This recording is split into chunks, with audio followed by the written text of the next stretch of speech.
Hey guys, yesterday I saw that my MacBook cable is broken, and I will show you now how you can fix this very easily and super cheap. What you will need is just a piece of shrinking tube and some pliers. So the pliers you will need because you see the shrinking tube will not fit on the MacBook cable because it's too small, but it's the biggest version I could find in the internet. So let's start by making the tube a bit bigger. So you just will need your pliers, put it inside, and then you can start to open it slowly. To speed the things a bit up, I will fasten the video for you.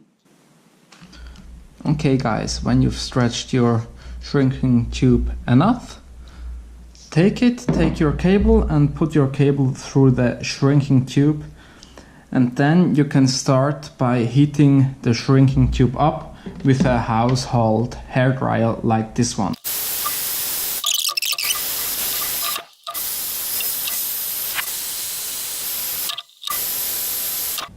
As you see now, the cable is fixed and you can use your MacBook cable for another time if you don't want to buy a new one.